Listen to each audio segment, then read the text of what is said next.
नमस्कार, दृष्टि आईएएस के टुडेज जीके प्रोग्राम में आपका स्वागत है। सबसे पहले पिछले सेशन का रिकैप देख लेते हैं। पहला प्रश्न है, world summit on information society forum 2021 का आयोजन किसके द्वारा किया गया? इसका सही जवाब है उपर्युक्त सभी। अगला प्रश्न है, निम्नलिखित में से किन्हें वर्ष 2020 के लिए गांधी शांति पुरस्कार दिए जाने की घोषणा की गई है? इसका सही जवाब है बंगबंधु शेख मुजीबुर रहमान। अगला प्रश्न है, अमीर शहीद वीर भगत सिंह, राजगुरु और सुखदेव को किस षड्यंत्र केस में फांसी की सजा दी गई थी? इसका सही जवाब है लाहौर षड्यंत्र। अगला प्रश्न है, कोरनेट ग्लोबल एकेडमिक चैलेंज 6.0 निम्नलिखित में से किस संस्था के विद्यार्थियों की एक टीम ने जीता है? इसका सही जवाब है आईआईटी खड़गपुर। अगला प्रश्न है, हाल ही में United Nations office for project services ने किस राज्य में जल जीवन मिशन को सपोर्ट करने के लिए डेनमार्क सरकार के साथ साझेदारी की है? इसका सही जवाब है उत्तर प्रदेश। अगला प्रश्न है, हाल ही में 67वें राष्ट्रीय फिल्म पुरस्कार की घोषणा हुई। बताइए किस राज्य ने मोस्ट फिल्म फ्रेंडली स्टेट का पुरस्कार जीता है? इसका सही जवाब है सिक्किम। अगला प्रश्न है, निम्नलिखित में से किन्हें डॉक्टर विष्णु श्रीधर वाकणकर राष्ट्रीय सम्मान से सम्मानित किया गया? इसका सही जवाब है ए और बी दोनों। अगला प्रश्न है, बिल नेल्सन को किस संस्था का प्रशासक नामित किया गया है? इसका सही जवाब है नासा। अगला प्रश्न है, निम्नलिखित में से कौन से राज्य ने जानवरों के लिए भारत का पहला सरकारी एम्बुलेंस नेटवर्क स्थापित करने का निर्णय लिया है? इसका सही जवाब है आंध्र प्रदेश। अंतिम प्रश्न है, प्रणित पोर्टल किसके द्वारा लॉन्च किया गया है? इसका सही जवाब है पावर ग्रिड। शुरुआत करते हैं आज के सेशन की। सबसे पहले देखेंगे अभ्यास प्रश्न। ऑपरेशन थिरुवल्लुर का संबंध निम्नलिखित में से किससे है? तमिलनाडु में मंदिर में प्रवेश से, केरल में दिव्यांगों के लिए साइकिल वितरण से, तमिलनाडु में दिव्यांगों के लिए साइकिल वितरण से, या फिर तमिलनाडु में विस्फोट नहीं किए गए आयुध यानी युद्ध सामग्री के डिस्पोजल से? इसका सही जवाब है ऑप्शन डी, तमिलनाडु में विस्फोट नहीं किए गए आयुध के डिस्पोजल से। बीते दिनों भारतीय सेना की दक्षिणी कमांड ने तमिलनाडु में ऑपरेशन थिरुवल्लुर शुरू किया। इस ऑपरेशन का मकसद थिरुवल्लुर जिले में विस्फोट नहीं किए गए आयुध को डिस्पोज करना है। इस ऑपरेशन के तहत जिले के इंडस्ट्रियल सेक्टर से संग्रह किए गए कम से कम 10 टन युद्ध सामग्री को डिस्पोज किया जा रहा है। तो इस तरह इस प्रश्न का सही जवाब है ऑप्शन डी। हमारे वीडियो अंग्रेजी में देखने के लिए फॉलो करें हमारा ही दूसरा यूट्यूब चैनल दृष्टि आईएएस इंग्लिश। आज के सेशन का पहला प्रश्न है, विश्व क्षय रोग दिवस कब मनाया जाता है? 24 मई, 24 मार्च, 25 मार्च या फिर 26 मार्च? इसका सही जवाब ऑप्शन बी 24 मार्च। हर साल 24 मार्च को विश्व क्षय रोग दिवस मनाया जाता है। जनता में क्षय रोग के प्रति जागरूकता फैलाने के मकसद से यह दिवस मनाया जाता है। आपको बता दें कि इसी दिन 1882 में डॉक्टर रॉबर्ट कोच ने उस बैक्टीरिया की खोज की घोषणा की थी जिसके चलते टीबी की बीमारी होती है। इसीलिए इस दिन को विश्व टीबी दिवस के रूप में मनाया जाता है। क्षय रोग यानी टीबी माइकोबैक्टीरियम ट्यूबरकुलोसिस नामक जीवाणु से होता है। विश्व क्षय रोग दिवस 2021 की थीम है द क्लॉक इज टिकिंग। तो इस तरह इस प्रश्न का सही जवाब है ऑप्शन बी।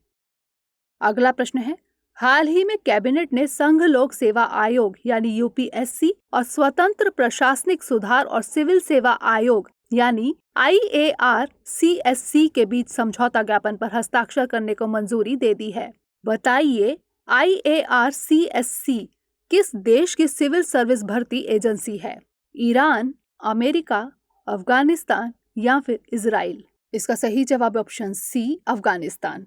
हाल ही में प्रधानमंत्री श्री नरेंद्र मोदी की अध्यक्षता में केंद्रीय मंत्रिमंडल ने भारत के संघ लोक सेवा आयोग और अफगानिस्तान के स्वतंत्र प्रशासनिक सुधार और सिविल सेवा आयोग के बीच समझौता ज्ञापन पर हस्ताक्षर करने को मंजूरी दे दी है। यह समझौता यूपीएससी और IARCSC के बीच संबंधों को मजबूती प्रदान करेगा। अब दोनों आयोग उम्मीदवारों के चयन के क्षेत्र में अपने अनुभव और विशेषज्ञता को साझा कर सकेंगे। इस समझौते के तहत दोनों आयोग निम्नलिखित अनुभव एवं विशेषज्ञता साझा करेंगे: लिखित परीक्षाओं की तैयारी, कंप्यूटर आधारित भर्ती परीक्षा और ऑनलाइन परीक्षाओं के आयोजन में सूचना प्रौद्योगिकी के उपयोग में विशेषज्ञता साझा करना, आवेदनों की शीघ्र जांच और त्वरित निपटान के लिए सिंगल विंडो सिस्टम का अनुभव साझा करना और परीक्षा प्रणाली में शामिल विभिन्न प्रक्रियाओं पर अनुभव और विशेषज्ञता साझा करना आदि। तो इस तरह इस प्रश्न का सही जवाब है ऑप्शन सी। अगला प्रश्न है, विश्व का पहला mobile water from air kiosk and water knowledge centre कहाँ स्थापित किया गया है? बेंगलुरु, नई दिल्ली, विशाखापत्तनम या फिर लखनऊ? इसका सही जवाब ऑप्शन सी, विशाखापत्तनम। विशाखापत्तनम में विश्व का पहला mobile water from air kiosk and water knowledge centre स्थापित किया गया है। मेक इन इंडिया पहल के तहत बनी कंपनी मैथ्री एक्वाटेक ने यह सेंटर स्थापित किया है। GVMC यानी ग्रेटर विशाखापट्टनम म्यूनिसिपल कॉरपोरेशन एवं प्रोजेक्ट सेवाहा यानी sustainable enterprises for water and health के सहयोग से यह सेंटर स्थापित किया गया है। यह कियोस्क हवा की नमी से पीने योग्य एवं स्वच्छ जल निकालता है। इसमें एक नवाचारी तकनीक मेघदूत सॉल्यूशन का प्रयोग किया जाता है। मेघदूत सॉल्यूशन का विकास मैथ्री एक्वाटेक ने खुद किया है। यह कियोस्क स्वच्छ जल एवं स्वच्छता के बारे में स्थानीय लोगों को जागरूक भी करेगा, इसीलिए यह वाटर नॉलेज रिसोर्स सेंटर के रूप में भी कार्य करेगा। तो इस तरह इस प्रश्न का सही जवाब ऑप्शन सी। अगला प्रश्न है, जानी मानी फार्मा कंपनी सिप्ला का MD और ग्लोबल CEO किसे नियुक्त किया गया है? उमंग वोहरा, नंदन नीलेकणी, अतुल सिंघानिया या फिर नयना दासगुप्ता? इसका सही जवाब option A, Umang Vohra. Cipla company के बोर्ड ऑफ डायरेक्टर्स ने अगले 5 वर्ष के लिए फिर से उमंग वोहरा को सिप्ला का MD और ग्लोबल CEO नियुक्त करने की मंजूरी दे दी है। उनका कार्यकाल 1 अप्रैल 2021 से 31 मार्च 2026 तक होगा। उमंग वोहरा ने 2015 में सिप्ला ज्वाइन किया था और वह सितंबर 2016 से ही कंपनी के MD और ग्लोबल CEO हैं। वोहरा इंजीनियरिंग, मार्केटिंग एवं फाइनेंस के जानकार हैं। तो इस तरह इस प्रश्न का सही जवाब ऑप्शन ए। अगला प्रश्न है, ब्रिंगिंग सिनर्जीज इन एंटी करप्शन स्ट्रेटजीज विषय पर वेबिनार का आयोजन किसके द्वारा किया गया? संघ लोक सेवा आयोग, लोकपाल, रक्षा मंत्रालय या फिर गृह मंत्रालय? इसका सही जवाब ऑप्शन बी, लोकपाल। हाल ही में भारत के लोकपाल ने ब्रिंगिंग सिनर्जीज इन एंटी करप्शन स्ट्रेटजीज यानी भ्रष्टाचार विरोधी कार्यनीतियों में समन्वय विषय पर वेबिनार का आयोजन किया। इस वेबिनार का आयोजन भारत के लोकपाल ने अपनी स्थापना के 2 वर्ष पूरे होने पर किया था। वेबिनार की अध्यक्षता भारत के लोकपाल के अध्यक्ष जस्टिस पिनाकी चंद्र घोष ने की। लोकपाल एक सांविधिक निकाय है।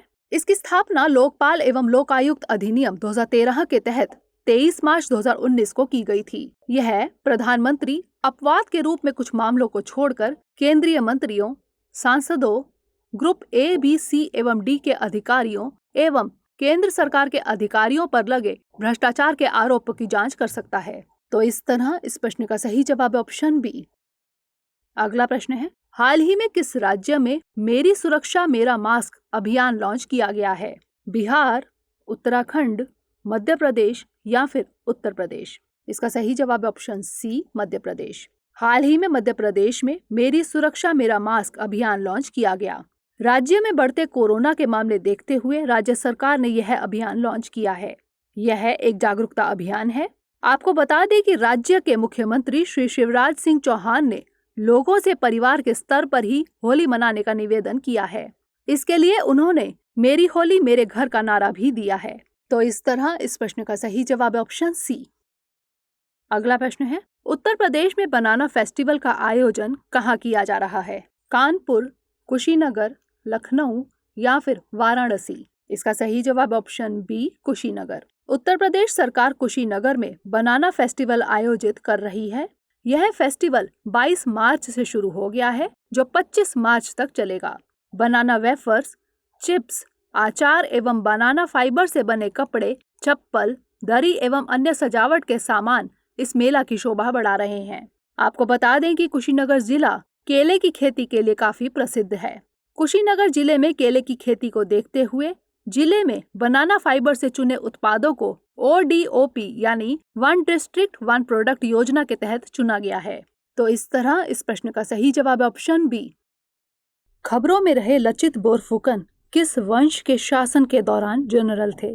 पल्लव वंश, चालुक्य वंश, अहोम वंश या फिर चोल वंश?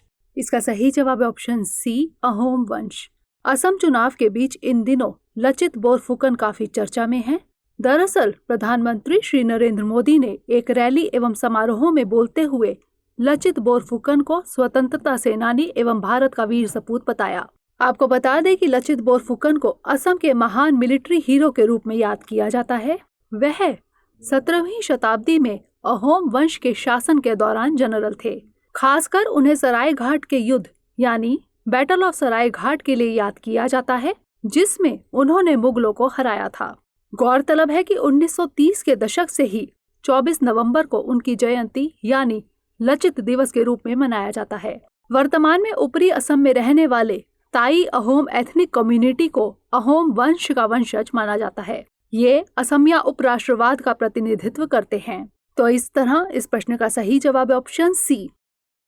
अगला प्रश्न है 36वीं मध्य प्रदेश युवा वैज्ञानिक कांग्रेस के सम्मेलन का आयोजन कहाँ किया गया? भोपाल, इंदौर, ग्वालियर या फिर जबलपुर? इसका सही जवाब है ऑप्शन ए, भोपाल। हाल ही में उच्च शिक्षा मंत्री डॉक्टर मोहन यादव ने 36वीं मध्य प्रदेश युवा वैज्ञानिक कांग्रेस के सम्मेलन का उद्घाटन किया। इस सम्मेलन का आयोजन भोपाल में किया गया था। मध्य प्रदेश विज्ञान एवं प्रौद्योगिकी परिषद द्वारा इस सम्मेलन का आयोजन किया गया था। यह सम्मेलन राज्य के युवाओं में विज्ञान के प्रति रुझान बढ़ाने में अहम भूमिका निभाएगा। उच्च शिक्षा मंत्री डॉक्टर मोहन यादव ने कहा कि राज्य के हर जिले में रिसर्च को प्रोत्साहन देने के लिए युवा वैज्ञानिक सम्मेलन आयोजित कराए जाएंगे। तो इस तरह इस प्रश्न का सही जवाब ऑप्शन ए। अंतिम प्रश्न है पाकिस्तान दिवस किस संकल्प या रेजोल्यूशन के उपलक्ष्य में मनाया जाता है? कानपुर संकल्प, लाहौर संकल्प, गया संकल्प या फिर इस्लामाबाद संकल्प? इसका सही जवाब है ऑप्शन बी, लाहौर संकल्प। भारत के प्रधानमंत्री श्री नरेंद्र मोदी ने पाकिस्तान के प्रधानमंत्री इमरान खान को पत्र लिखकर पाकिस्तान दिवस की बधाई दी।